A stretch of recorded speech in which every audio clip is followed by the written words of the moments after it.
Hello everyone. My name is Radosław Ratusznik. I am game director of Ghostrunner in One More Level, and I am also co-founder of the company.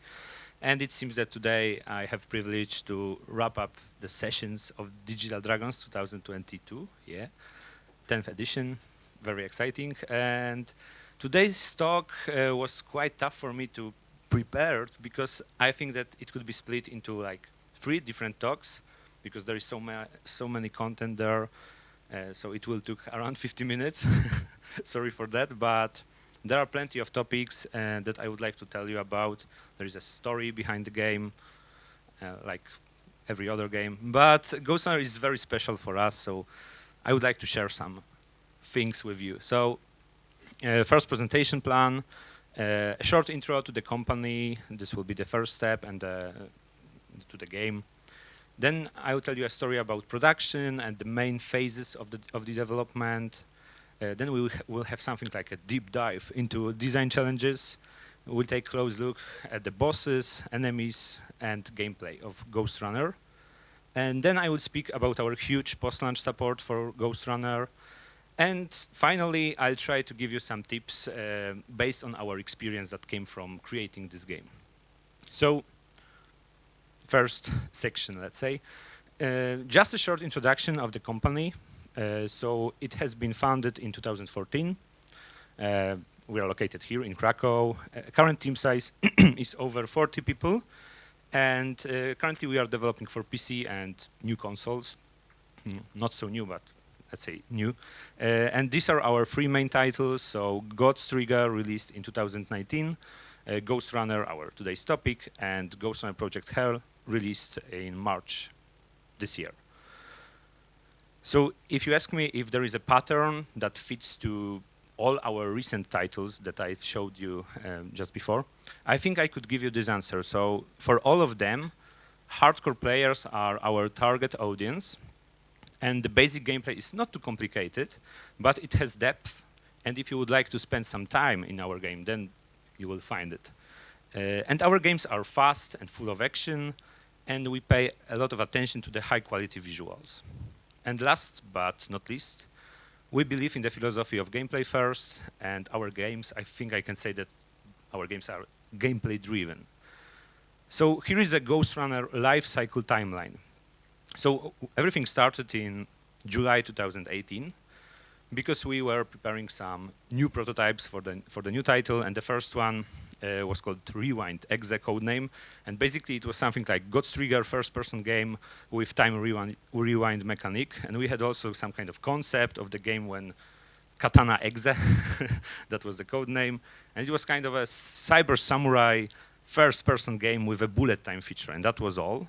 But in August, actually Vapson, one of our level designers, created the first Jack prototype, and it clicked immediately with everyone in the team, and that's how Ghostrunner was born, basically. We crystallized the vision and direction in February 2019, and then, and then in August, we had a couple of hands-on events with the game. We had a prototype that turned into being a demo on Gamescom 2019, and then in March on PAX East. And then it was COVID.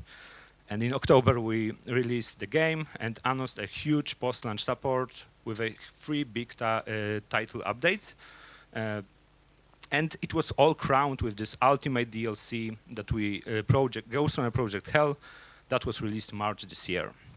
So, what is Ghostrunner? And here is a description from our Steam page, but let's just focus on just that orange bolded word. So, Ghostrunner is a hardcore first-person slasher with lightning fast action set in the Cyberpunk world, and your goal is to climb the tower from the bottom to the top to take your revenge and kill the Keymaster. Very simple. So why Ghostrunner? Why we have picked this title? Well, I must admit that we had a better idea at the beginning, because most of the time our character is wielding a sword or a blade, and he's running. So first idea was, let's do this, Blade Runner. But yeah, we checked and it was already taken, so so we decided to go with Ghostrunner. But But jokes aside, I like to tell people that Ghostrunner as an archetype of the character is the guy who's been approaching enemies so fast that they can barely see him. So he's like a ghost for them, yeah? You now got it, okay. So let's talk about the production. So first of all, I would like to talk about project goals. So we were in a pretty bad place. After releasing Ghostrunner, the game was really good, at least in my opinion, but it didn't sell well. And we had something like our last chance to make our mark in this industry as one more level. We knew that we have only 2 years for the production of this game, and we wanted to have a game that would be close to the AAA titles in terms of visual quality. New technologies were the way to bring more attention in terms of acquiring some bigger partners. So we were trying to use ray tracing, and we wanted to use our experience from Ghostrunner to create a new game, probably a better one. So in my opinion, these were pretty ambitious goals for not so big studio from Krakow, and we had to face some real challenges. So first of all, we've switched from Unity to Unreal Engine 4, and yeah, our artist team told us that let's do this because we will deliver. And lucky us, they did, so that was good. We've also had to switch the perspective from top-down to first person, so we had to learn a shitload of new stuff regarding design and tech. And we wanted to try new technologies, as I mentioned before, for example, that ray tracing, partnership with NVIDIA. And yeah, we wanted to ship the game before some huge 2020 title. Yeah. Yeah, okay, so here is a screen from the early prototype of the Rewind exe. So I mentioned before it was something like a shooter with the time manipulation mechanic. It wasn't looking bad, but kind of similar to some other games. But we didn't want to compete with FPS titles. So this is the prototype that we all fell in love, called Jack. As you can see, many things remained the same: wall running, slicing the enemies, air dashing, and slowing down time. It's not that far from the final version in terms of being a cyborg ninja, let's say. So yeah, we took it, like this prototype, and worked on it with a small team of a few people. And in March 2019, we had like one arena finished with a Drongo free model, like, that one from Paragon, yeah. And there was some basic gameplay, but even on this early stage, we got some attention behind closed doors from big partners. So that was a good move to just do something that looks very good. And yeah, so we came up with the idea of something that I called vertical slice-oriented development. So we keep reiterating the same part of the game. So we do not throw away anything, we keep polishing, keep improving every single second of this small level. And of course, there were events. So we were listening to the players and addressing their feedback. We were raising the bar for ourselves, but basically after every single event for this short demo in terms of visuals, but also gameplay. And yeah, we were polishing it, and it has like huge impact for the rest of the game actually. So when we were changing something in this demo, it works for the rest of the game too. And yeah, in the meantime, we were working on other levels and mechanics, of course. So this is the vertical slice blockout from May 2019. Relax. Your implants are still adjusting to the software. So this is how we started developing the actual game, to work with what you have like the real level. And then in August, so after 4 months or less, we had a Gamescom demo that was already hands-on. So players were able to play it, and it was the first time we showed it, so it was kind of risky, but yeah, what the hell, what do we have to risk, basically? All right, so a day before Gamescom, we've been invited to the NVIDIA event showcasing ray tracing. That's why we did ray tracing. And among many AAA titles like, Modern Warfare, Watch Dogs, something else, we were there with our one laptop showing the Ghostrunner to surprise journalists who told us, for example, that sounds like it could be my favorite game of Gamescom 2020, even before the show started. But we've also released the reveal trailer, and we had a small booth in Gamescom, like a few PCs with the game. And from a barely known game studios, it was like key moment for us, because from a barely known game studio, we started growing up as a developer that is compared to the biggest of the industry, just because of a few articles, a few visitors who were intrigued by our reveal trailer and somehow found us in that dark corners of Gamescom skill mesa to play our game. And yeah, and the important thing is that we start growing our wishlist at that moment. Then we went to PAX, to Boston. It was last event before COVID. We were already more recognizable. We had bigger booth, long lines, waited to play our game. We have, of course, improved our demo from the feedback, after the feedback from Gamescom. And yeah, IGN approached us somehow. They were just looking at, oh, this looks cool.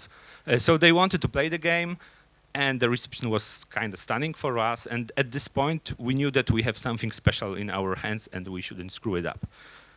So we've implemented analytics, to gather some data. We gave to the players a 1 week lasted demo on Steam. It was just before Summer Game Festival, I think, and it was very successful for us, and the same for Autumn Edition. So to sum it up, our publisher's marketing team prepared a short thank you video for the community, because that was something unique to what happened during that, because it was 1 week demo of some a little bit random game. We had over 100,000 players who died 6 million times playing this short demo. But the thing is that speedrunners loved this game, and they gave us like a huge traffic in terms of attention on Twitter. They were having some exclusive leaderboards for the speedrunners, which were moderated by the community, and basically the community grown up so much during this short demo. So back to the production. I've mentioned the pandemic, and probably like you all, we had to kind of adapt to the new situation. So I just wanted to give you a few things about how we handled it. Probably nothing new, but I think it's worth to mention that we were at the same situation. So we, of course, switched to the full remote work. We've used the Discord, screen share, saved our lives. And we've tried to be always online to stay in touch, to preserve what's leftovers from the company's, let's say, good spirit. We had some Zoom integrations, we bought webcams. But I must admit that we were in a pretty good place or moment of the production when everything started. So all creative work was basically already done. So we had just to focus on delivering stuff on time, and we tried to be sure that everyone knows what to do and when. Yeah. So how did we deliver this game on time? So it was like from the start of the production in full team, I think it's year and a half, yeah. So we dropped a lot of story because cutscenes were first to cut off. Cutscenes are expensive, as you probably know, in terms of budget and time consumption. And besides cutscenes, we've dropped also a few gameplay mechanics, but they may return in sequels, so I don't want to spoil it for you. But truth to be told, still, we removed very small amount of our work in Ghostrunner. We were trying to avoid feature creep, and we wanted to stabilize the vision and hold to it firmly. That was pretty crucial. Oh, sorry. I have something there. Yeah. Okay. And yeah, so because of vertical slice-oriented development, as I called it earlier, we basically were able to scale the gameplay to the more hours. And this is very important. We had the support of a few really talented developers from Sleepgate Ironworks, and without them, it won't be possible to deliver the game on time. And we took care only on the PC version. So consoles were outside the studio during that time. And yeah, we check progress really densely. Let's say we have very densely prepared sprints and milestones, so we were able to check the progress very often. And unfortunately, we had a crunch in the final phase of the development. And because of COVID, the whole effect was even boosted, to be honest. So what went right in the production? So the game was released in the planned time window. We've been using brand new technologies, sometimes as one of the first in the industry, and we successfully transferred ourselves to Unreal Engine 4, and we cut the right things from the production plan, and waste was basically not produced, so we saved a lot of production time. And yeah, what went wrong? Crunch is nothing to be proud of, so I treat it as the main issue where we failed. There were also a few technical issues that we are not able to fix, and we are kind of ashamed of it because it's haunting the players in the final version of the game. So yeah, streaming could improve performance if it could be prepared and working. And when you save, when you leave the game in the middle of the level, and when you come back to the game, you have to start from the very beginning of this level, and it's terrible because it's not 1992 anymore. Yeah, and same for unskippable cutscenes. Players hate it, of course, but yeah. And our production pipelines in UE4 were quite new because we were new to UE4, so for sure there was a space for improvement. So now it's time for the fun stuff, design. And these are the three main game pillars in Ghostrunner. So first one is be a cyber ninja. We would like to make players feel like they are this kind of epic, badass, cool-looking character. And hardcore gameplay, of course, which is fast, fair, engaging, but also at the same time rewarding and satisfying. And last pillar is cyberpunk mood. Yeah, we were so hyped over everything that was going on with the trend of kind of renaissance of cyberpunk with Blade Runner movie returning and Ghost in the Shell movie, and of course upcoming Cyberpunk 2077. So we wanted to be a part of this movement, let's say. So let's talk about the first pillar. So in terms of visuals, our main hero first, Ghostrunner, we had to create a badass character that on the first look describes what kind of character we are dealing with, that we are this cyber ninja. We've got katanas with some technological augmentations that look sharp and yeah, and animations showing off like something, I think, like magnificent skill in combat. So you are doing tricks while jumping off from the wall, and yeah, it builds like the fantasy of what kind of character you are. And there are some Japanese influences, for example, like here below, there is some kind of sign from Naruto that could be also, you know, recognizable there. And we had torii gates, shrines, Shinto shrines in Cyber Void. It's cyberspace in our game, basically. So there were some Japanese influences in the game. And in terms of movement, we have something that you could expect from the cyber ninja character. So we have wall running, we have dashing and sliding, dodging bullets in bullet time, like in the Matrix, and grappling hook is also cool. So yeah, combat. Combat is also showing off what kind of character you are. And yeah, katana is our only weapon in Ghostrunner, and probably you may wonder why.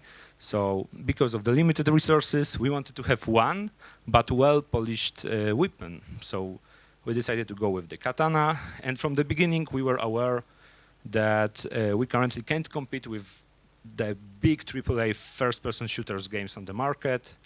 And you know, you can deflect projectiles, which is also cool, like badass kind of move. And slicing enemies in one single swing is also makes you feel very powerful. And I think it was pretty important in the combat in Ghostrunner. And yeah, we also got some power-ups like shurikens and ultimate abilities. And yeah, hacking fits perfectly to the cyber character. And for example, we had blink ability that could remind you some anime influences. So we are done with this part, and now it's time to get to that deep dive into gameplay. So first of all, we decided again to go with one hit, one kill mechanic in combat, because we previously used it in Ghost Trigger, and what it gave us. So there are not many first-person games with that mechanic, especially with melee combat. And because of the 4 years of development of Ghost Trigger, we had plenty of experience and know-how regarding this mechanic. So Instantly, it is hardcore difficulty because you can't make a single mistake to proceed further, and you need to do a perfect run in our game. And it builds incredible tension. A player can't lose focus for even a single moment. So I think that it's worth mentioning how we reshaped this mechanic when we compare it to Ghostrunner. Because Ghostrunner is a top-down game, you are able to take a look at the placement of the enemies. So you could have a plan before entering the arena. And enemies were patrolling, you have time to observe them, and you were learning basically the arena through the observation. And in Ghostrunner, it is not an option. So it is more like trial and error approach, and more action, less tactical approach. You enter the room, and during combat, you are trying to survive using all your movement, abilities, and skills. And because of that, we gave players a lot of tools to survive. So bullets are not that fast, enemies are not chasing you like crazy little cars, and you have a skill to, and your skill is the main reason to survive. So this is your way to go. Use your skill, your abilities to survive in this environment. And yeah, actually we wanted to make this game to be more accessible. So we placed plenty of checkpoints. So you don't have to run through the whole level every single time, because before each arena there is a checkpoint for you. And if you played Demon's Souls and Elden Ring, you know, for example, how long road had to From Software make to come to similar conclusion that running through the whole level is not the funny thing after every single death. And there are some best ways to deal with the enemies, but you are not limited to a single solution. You can always try to find your own way to deal with the enemies. And ultimate abilities are some kind of instant jokers you can throw off from your side. And we made a hidden mechanic that after each death, a small amount of energy bar is replenished. So after several deaths, your ultimate bar is full and you can use it. So yeah, we are helping players. And we have an amazing character upgrade system in form of a mini Tetris game that allows you to create some really strong builds. So how we keep players in the flow? Very important thing. Instant restarts are super important. Without it, I bet the players would uninstall the game after probably a few minutes. Yeah, we even have something like a bind key mechanic for the instant restart. So when player knows that he or she will be dead in just 1 second, you can just press a button and start everything from the beginning. Before being dead. So the music in Ghostrunner is looped and it is not stopping even if you died. So it allows player to stay in this flow. And players should feel that dying is just a part of the core gameplay loop. It's not punishment for the player. You return to the game immediately and in just a few seconds you can fix your previous mistakes. So failing is learning, definitely. And in Ghostrunner, the challenge for the player shouldn't be like a really complicated or complex combat system. Your goal is to avoid all the obstacles, the projectiles, and reach the enemy in one piece. And when you reach the enemy, the slicing them in the half is as easy as pressing the left mouse button. So we had some rules while designing the encounters. So each enemy should have some different solution on how to be killed, and should require using a different move or mechanic. We were mixing different types of enemies to have, let's say, really sophisticated compilations of them. And designers had to give players a proper space to use all that cool movement abilities. And yeah, verticality. We were no longer developing top-down games, so we should use this 3D space. So let's talk about the enemies in Ghostrunner. The basic enemy is Key. We call it internally Pistol. It's a single-fire enemy that is the most common in our world, still very deadly. And the best idea is to use that slow motion ability called sensory boost to dodge the bullet. And the more advanced version of Key is Trigger, and he's handling auto rifle. And the sensory boost is not effective to dodge all of these projectiles, so player need to dodge bullets by staying in the move, or very quickly changing his position. So it is one of the most deadly enemies. And what went wrong with this guy? So Key was like the perfect basic enemy. Still, he's a threat and shouldn't be underestimated because everywhere you can die in Ghostrunner. And on the wrong sides, like bad sides, because of our production limitations, he's the only enemy for something around 1 hour of gameplay, I think. And there is a small little star because we did some trick there, but I mentioned about it just in a second. And yeah, Trigger works as a more advanced version of the basic enemy, but for some players, it was way too difficult for such an early stage of gameplay. So yeah, mostly it worked. So you remember the little star.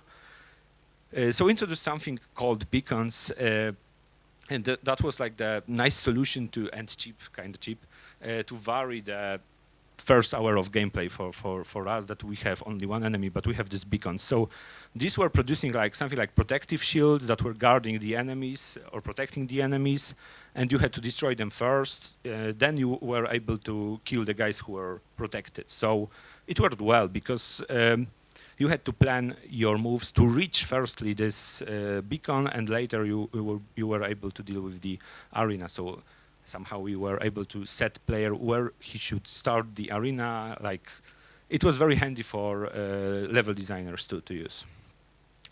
And the next enemy was the first melee enemy. We haven't got in a base Ghostrunner a typical cannon fodder type of enemy. We added later in Project Hell. So Frogger, we called it Frogger. It was the first one and the serious one because he was really fast, jumping from platform to platform. He was even able to jump on the wall when you were wall running, and it cost us a lot of time to bug fix this behavior. So here are the positive sides. Aggressive melee enemy, that's for sure. He was able to chase us through the arena, which was also very nice. And he's cool looking because he's got this giant fist, yeah. And in terms of negative, he was bugged as hell. As you can see there, he was trying to chase us. We had a lot of tickets regarding this enemy. I checked it, that not over 9,000, but yeah, very buggy. And the next enemy is Shielder, who is equipped with a giant shield and is shooting at us with a burst fire. So player's goal was to outmaneuver them and get behind their back and slice them in half, of course, like usually in Ghostrunner. So in terms of what is right with this guy, he was a nice addition to the roster because he forced players to use this movement mechanics. And because of his big shield, he was very visible, let's say, in the arena compared to some other enemies. And the next one is probably one of my favorites, Chook, or Waver, as we call them internally. So these robots were shooting an array of projectiles at our side, and you had to slide under them and jump over these projectiles by using a wall. Yeah, and in my opinion, it was a perfect enemy. I really love it. So, yeah, there are some good things and nothing bad about it. Now we have two stationary enemies. So, or maybe I should say environment enemies. So drones at first were meant to patrol through the arenas and shoot the player with a single fire. But in the process of designing encounters, we decided that it's better to make them stationary, actually, and more like kind of obstacles, but you can use it at jumping puzzles to jump on them and steer them, basically, which is, how cool is that, where you can stick your sword and steer the drone. And Sentry was initially created for one level, I think, and it was used more than once. A little bit stealthy approach is required, as they are very deadly, and the Ray is patrolling, and you can die just like that, so you have to walk around it. And both of these enemies required several iterations, but both of them were a nice addition to the roster. So time for the two least successful representatives of our enemies roster, and the first one is Warden. So the idea was to have the enemy that is inspired by Sekiro. And in the first half of 2019, we were so hyped over Sekiro. And yeah, the only way to kill this guy is to wait for his attack and do a perfect parry by attacking him at the right moment. So kind of tricky. And it doesn't work, to be honest. At least not as we want it to work. So first, on the bright side, it was satisfying kill when you perform the perfect parry. But yeah, forcing the player to stop was a bad decision because the whole game was about staying in the move. So you should stay in the move, and players should constantly be running, not just waiting for attack. And timing of parry was quite hard and tricky. And there was no other way to kill this guy, but only by the parry mechanic. The exception was using ultimate abilities, and I know that many players saving that ability to deal with this guy. So now is the time for the award of worst designed enemy in Ghostrunner, and it goes to Creep or Spider, the enemy that explodes during close contact with you or after a certain time chasing you. So there was no way of killing it like normally with your sword, for example. So what were we thinking? The expectations were to have an enemy similar to the Ticker from Gears of War. So you have this guy with this glowing thing at the top, and you have to shoot it, right? But the reality is that we have almost no occasion to shoot anything in Ghostrunner, so you were only able to escape them. And fun fact is, because we didn't have a proper model, for some time the animations were, first created for the pistol enemy model. So yeah. It looked like that.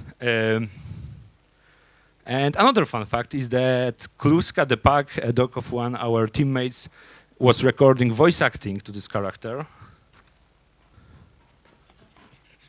I don't know if you can hear it, but yeah. Yes, so we wanted to make this character really, really creepy. And here is the final look of this abomination. Pretty scary, to be honest.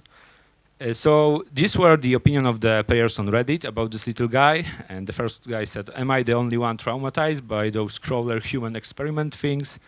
And the second guy doesn't know how to defeat them, basically, so we failed. Does anyone know how to defeat those little gremlin things that explode? And the last guy, "It took me an hour to get through the level with those because I would panic every time I heard them." So Kluska did a great job. So what went good? They were creepy as hell, now you know. And what went wrong? You should be able to kill it normally, more often, like use your sword somehow to kill it. And it wasn't a nice addition to the roster. It doesn't add much, causing frustration among players. We know that for sure. And our designers had a really hard time to make use of them in like normal levels. So we had to prepare some special sections just for this boss. So the last two enemies that I would like to talk about are the endgame enemies. And the Phase Shifter is a nice enemy who's been teleporting himself between several points placed on the level to run away from the player and to deal with him from the distance. And your goal was to observe where he's heading and be there faster, let's say, at the same place that he is. And Clone was the last enemy in game. When he saw you, he was dividing himself into several clones, and you had to turn your slow motion ability sensory boost to check which one is the real one, and then rest disappeared. So Phase Shifter was a really good endgame enemy who was testing the player's ability to move really fast, because without that you won't be able to destroy them. But he appears only on 2 levels, because we thought, oh, it would be cool to have an enemy just for a single level. Yeah, well, let's spend 1 month doing it just for 15 minutes of gameplay. And the same for the clone. It was a kind of tricky and unique way to deal with them, which was cool, very cool, I think. But on the other hand, he was only on the 1 level, the final level of the game, just before the last bosses. And we had some difficulties after release, because the right one was not glowing. He had like a normal color, and the rest of enemies were glowing. So it was hard for players to decide who should be killed, and then we reversed it, and it worked like right now in the proper way, like it was on this GIF on the previous slide. So let's take a look at this example. So when we have the enemies order on the arena like this, so we have this pistol enemy, shielder, SMG, Waver, and Frogger. The player's action to take are totally crazy. So you have to turn on bullet time, attack, then dash behind the enemy, attack, try to wall run, attack, slide, attack, dash away, attack. And the result is a dance of death, which we really wanted to have. And it is a perfect description of our gameplay because we wanted to have this kind of gameplay.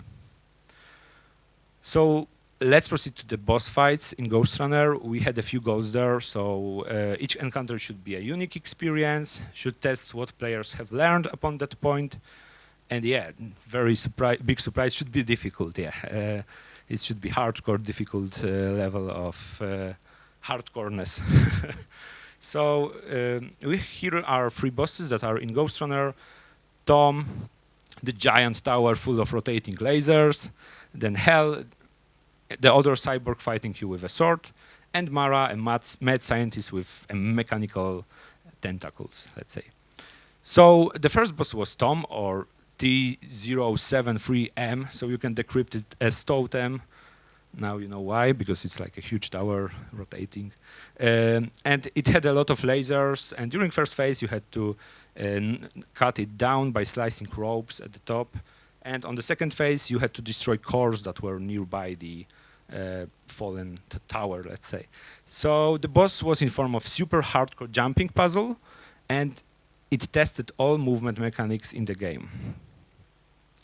So yeah, it was a favorite boss among fans, and it was a true challenge for them. So this guy said that just beat this boss, 94 deaths, but loved every second of it. Yeah, and at the same time, it was the most hated boss. So we all know there is a special place in the afterlife for whoever constructed this boss, and Cinek is there. Yeah. So still, it was the hardest boss in the game, despite being the first one. So it wasn't a good thing. And if we think about it for a little longer, actually it was more like a jumping level than a real boss fight. So time for Hell. Hell yeah. Our premise was that we wanted to have like a cyber samurai duel in this boss fight, like, you know, rain is falling, neons are glowing, and the 2 mighty samurais are clashing with each other. So yeah, I told you about our obsession to Sekiro, and it was supposed to be something like our love letter to that game. And yeah, because you had to parry the sequences of Hell's attacks and basically chase her through the whole level, so when dodging projectiles, so that's because of the inspiration. Yeah, and what went right, the feeling of having a sword duel was there, so it was good. And the players had to learn to time a parry, which we wanted to have in the game. But there are a lot of problems. The timing was quite tricky for the players, and the whole idea of parrying enough times was very unclear for the players, because health stamina was replenished after each failed block from our side, and players don't know what is going on. Because it was not clear what to do, because we thought that the tutorial is not needed there, so yeah. And the last one is Mara, so you had to wait for her attacks and make her attack the energy core to get electrified, and this is the only moment when you can deal damage to her. So yeah, she felt untouchable and powerful, and yeah, that was our goal. And the game was testing your perceptiveness and reflex. So the conclusion regarding Mara, she looked badass for sure, with all these tentacles, with such amazing animations. But she was the last boss and the easiest one, which shouldn't happen. And the gameplay was too reactive, so you were mostly waiting for opportunity to attack for a long time. And our animators had nightmares working on those tentacles, many days of hard work. And there was no randomization, so after each fail, everything was the same and kept being very repetitive. So final thoughts. I think that our bosses should, after developing this game, be the ultimate test for a player's skill set, be more proactive than reactive, so you shouldn't wait for so long time to attack the boss, and have a proper difficulty curve. Not like the third boss is the easiest one. And be randomized when it's too repetitive, and look outstanding and be memorable. And I think that our boss fights are nailing the last point, because they are unique, and each of them is a totally different challenge, and all of them are looking amazing. So let's talk about pacing in Ghostrunner. Let's say that we have 3 ingredients to build a level in Ghostrunner. So we have parkour, which provides medium to high tension of gameplay. And it has a story exposition in the background, and we have combat with high tension and totally no story exposition there because of intense of combat. And we have cyber void puzzles with low tension but plenty of story exposition over there. And let's put it on the chart, and we have something like that we start with a parkour with, let's say, mid tension, and we are building up this tension with combat, then again parkour, combat, parkour, combat, combat. So we have this peak, like very difficult moment of gameplay, and then we are slowing down. We start to having a puzzle arena, so you can chill out a little bit. And for example, we are doing a puzzle and the exit from the level, but you can do it totally opposite, for example, that you can start with puzzle and then end it with combat. So the fact is that the mix of these three major gameplay activities are worked properly, so we were able to build a game on that. And the puzzles after high-octane combat were a nice relief for players. But truth to be told, some puzzle sections last way too long, and there is no way to tell a lot of story when the player is so focused on surviving the jumping sections, and that was a problem there. So we are done with those two sections, and it's time for the last one, Cyberpunk mood.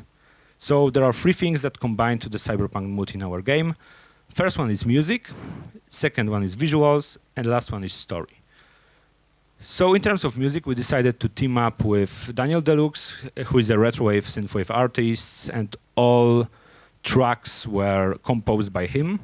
And there are exclusive tracks for almost each level, I think.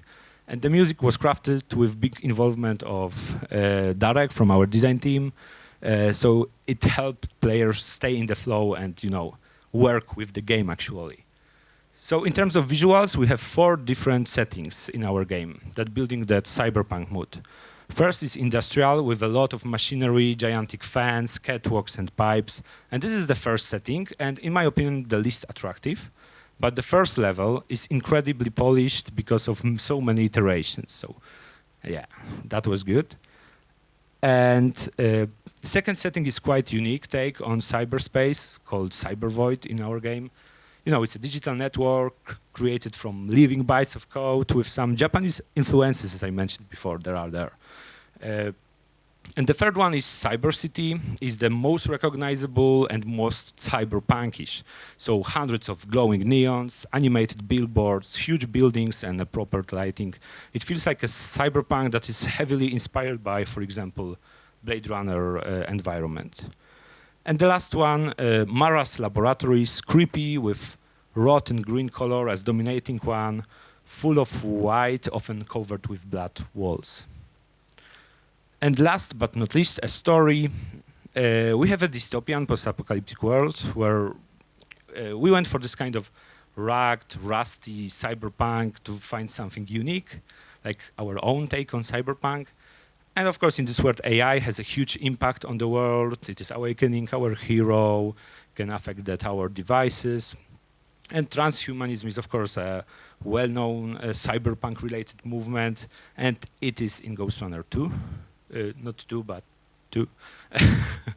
And yeah, cyberspace is like the virtual reality where we learn new skills, and we can hack the tower security systems. And this is like a pretty strong theme in Ghostrunner. So what went wrong with the story? It was hard to tell a story during such engaging gameplay. And even when you are parkouring, the game was sometimes so hard that you had to be so focused that you were not listening to what is the story in the background. And we cut a lot of cutscenes, as I mentioned before. And it could turn the story into something more memorable, to be honest. Okay, so we are done with the pillars. I know that we are probably should finish soon. So it's time for the final section, the post-launch support. So along with our publishers, we decided to have a proper support for the proper game. And we were very happy to provide some ideas for the content.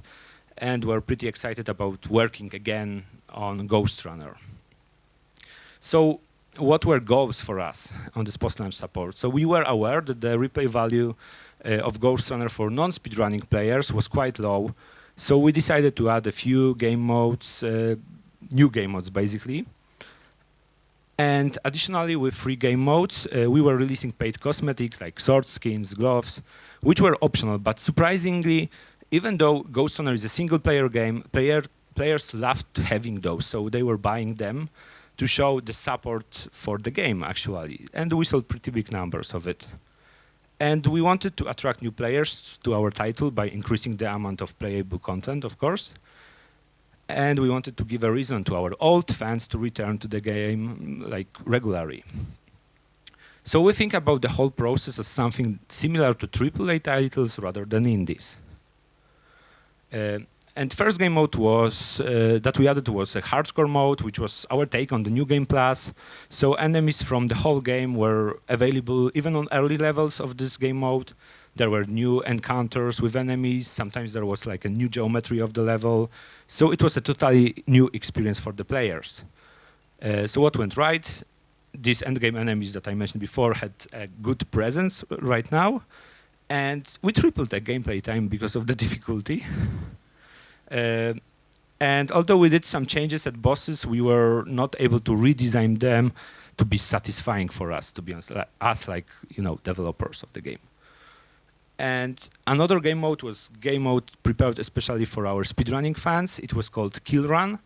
And your goal was to run through the level, killing the enemies and gathering some objects to increase the timer. And there were special prizes for completing all of these levels on the gold medal. So we prepared 5 of those levels, and there were many ways to optimize your run, which was awesome for the players to find their own way to have a better time. But the most hardcore players actually found it quite easy. They had all gold medals like in 2 hours. And for us, it was difficult. Yeah. And the third big update introduced wave mode and assist mode. And wave mode was kind of roguelike arena mode, where with each wave enemies were randomized from the pool, and you were able to choose the perks that were also randomized to improve your characters. So it was a very replayable mode. And assist mode lets you play through the campaign with some modifiers like additional health point, or you could slow down the pace of the game actually, for example. So yeah, that was good. But we had only one map for this wave mode, and there was like huge potential in this game mode, but we have like a limited time for development. And assist mode, it was a nice addition, but I think that we added a little bit too late in terms of had something like significant impact on the game. Okay. And now it's time for the last section, final section.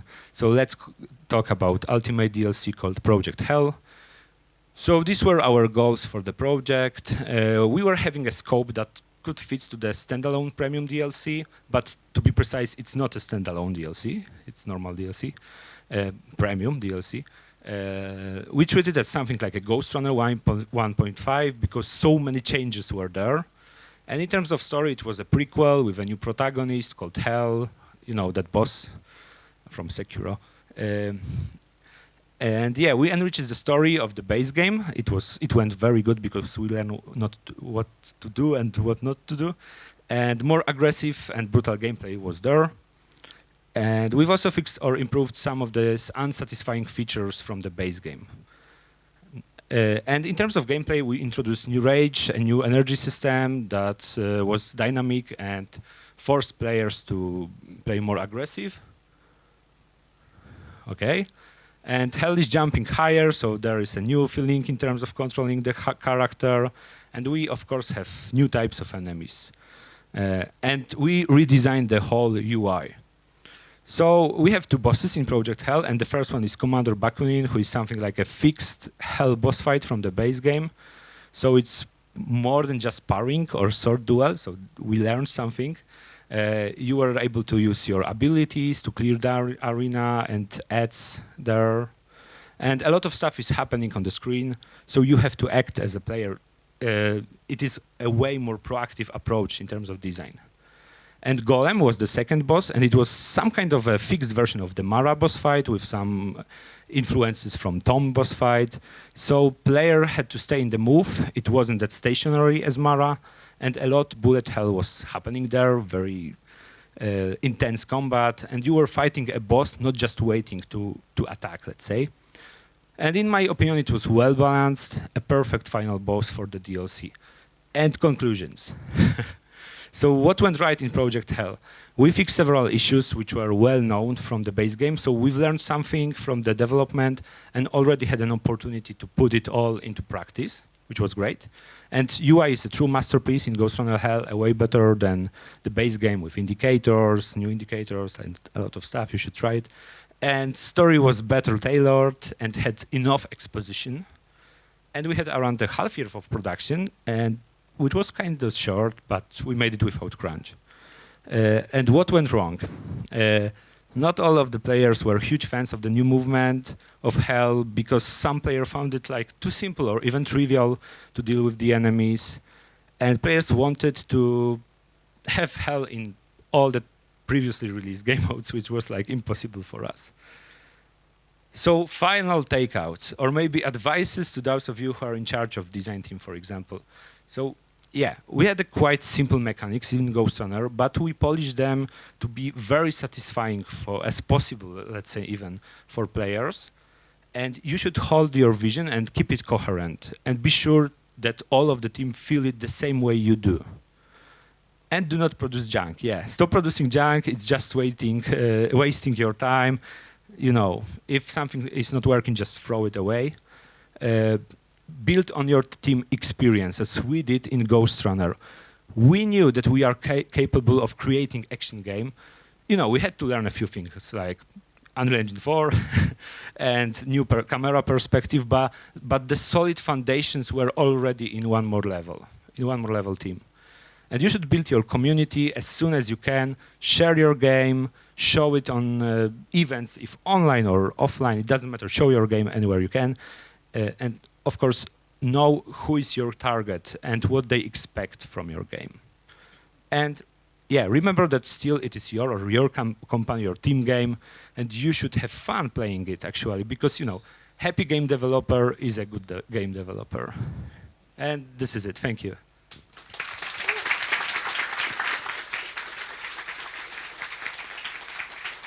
Okay, thank you very much. We are out of time, but I think we can take the advantage of the final presentation, and if there is any question or two, we can still have them before you go to the gala. Okay, we have more questions, but let's skip to two, which I saw first. Okay. How did you balance the Tetris system from the skills? Darius. We have the designer of the system here. It was done on paper, right? Yeah. So, yeah. Darius, he's doing it, so you can ask him later. Okay, any more question? No? Oh, okay. Yes, we are we are working on a sequel, and yes, join us. We are having nice games and yeah, plans and yeah, join us.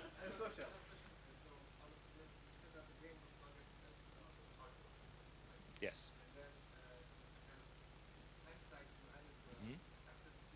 Yes.